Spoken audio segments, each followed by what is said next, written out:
जय हिंद दोस्तों, मैं हूं राकेश फौजी। दोस्तों CISF HCM का आपका रिटर्न एग्ज़ाम हो चुका है। अभी रिटर्न एग्ज़ाम होने के बाद में सबसे जो मेन चीज़ है वो सभी बच्चों को यही लग रही है कि जो हमारा भाई सेफ स्कोर क्या होगा, टाइपिंग टेस्ट की हम लोग तैयारी करें कि नहीं करें, आपके कितने नंबर है, टाइपिंग टेस्ट की तैयारी करनी चाहिए, कट ऑफ कितनी जा सकती है, फाइनल कट ऑफ कितनी जा सकती है। इसी प्रकार के बहुत सारे कमेंट आ रहे, इसी टॉपिक पर बात करेंगे।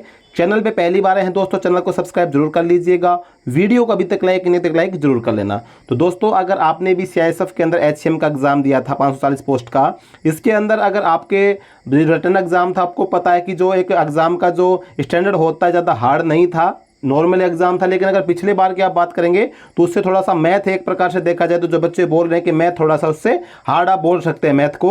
बाकी लगभग सभी जो पिछले जो आपका एग्जाम था सेम उसी प्रकार का पैटर्न था, ज़्यादा हार्ड पैटर्न आपका नहीं था। अब इसके अंदर दूसरी बात यह कि वैकेंसी कम है और बच्चे जो एग्जाम में बैठे थे वो आपको पता है लाखों की संख्या में, लगभग आप देखेंगे तो 2.5 से 3 लाख जो बच्चे हैं वो एग्जाम के अंदर पार्टिसिपेट किए हैं। तो कंपटीशन इसके अंदर बहुत ज़्यादा रहने वाला है, चाहे वो लड़कों के लिए हो चाहे लड़कियों के लिए हो, क्योंकि वैकेंसी कम है और बच्चे ज़्यादा बैठे हैं। लेकिन इसके अंदर सबसे जो मेन पार्ट अभी जो बचा है वो बचा आपका टाइपिंग टेस्ट का। अब उसके अंदर क्या है कि जो बच्चा चाहे वो 90 नंबर है, 95 नंबर है, और अगर टाइपिंग टेस्ट में फेल हो गया तो उसके नंबर कोई मायने नहीं रखेंगे। और ये सबसे बड़ा पहाड़ होता है HCM की। आप किसी भी फोर्स की HCM की अगर आप भर्ती देखते हैं तो उसके अंदर सबसे जो बड़ा पहाड़ होता है टाइपिंग टेस्ट होता है। बहुत सारे बच्चे जो होते हैं रिटर्न एग्जाम में अच्छे मार्क्स लेके आ जाते हैं लेकिन टाइपिंग टेस्ट को नहीं निकाल सकते। लेकिन फिर भी अगर हम बात करें कि भाई आपको टाइपिंग टेस्ट की भाई कितने नंबर के हिसाब से आपको तैयारी करनी चाहिए, तो इसके अंदर एक सबसे बड़ी बात आती है नॉर्मलाइजेशन की। अब नॉर्मलाइजेशन के अंदर क्या आपके मार्क्स बढ़ भी सकते हैं घट भी सकते हैं।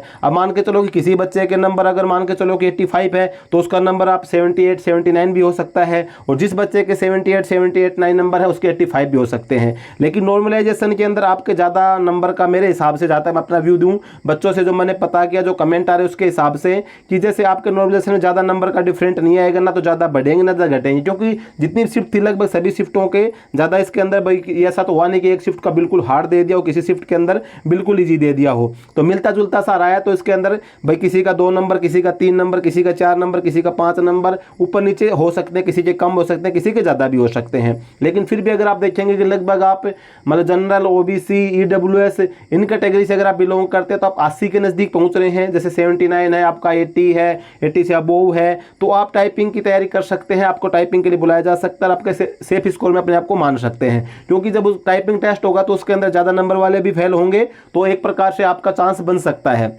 इसके अलावा जब ये SC कैटेगरी के हैं तो उसे 2-3 नंबर कम मान सकते हैं, 78 तक मान सकते हैं। ST कैटेगरी वाले 76 तक मान सकते हैं। तो इसके अंदर अगर आप कितने मार्क्स बन रहे हैं, तो अगर आपका भाई जैसे नॉर्मलाइजेशन के अंदर अगर आपका मार्क्स कम नहीं होता तो आपको ये चांस है कि आपको सेफ स्कोर में आप हो सकते हैं और आपको टाइपिंग के लिए बुलाया जा सकता है। हो सकता है कि आप फाइनल कट ऑफ तक भी पहुँच जाएँ। लेकिन अगर जनरल EWS की बात करेंगे तो 80 से अबोव ही चांस है कि आपकी कट ऑफ जाए, क्योंकि मैं पहले बोल चुका हूँ कि भाई बच्चे जो है, बच्चों की जो संख्या थी एग्जाम के अंदर जो बैठने वाले थे वो आपको पता है कि 2.5 से 3 लाख बच्चे के बीच में लगभग बैठे हैं। एग्जैक्ट आंकड़ा तो नहीं है, लेकिन लगभग आप देखेंगे तो इतने बच्चे एग्जाम के अंदर पार्टिसिपेट किए हैं और वैकेंसी बिल्कुल कम है। और क्या है कि जैसे एग्जाम का जो एक पैटर्न होता है वो इतना ज़्यादा हार्ड भी नहीं बोल सकते, वैसे जो तैयारी करता है उसके लिए जो कोई चीज़ हार्ड नहीं होती है।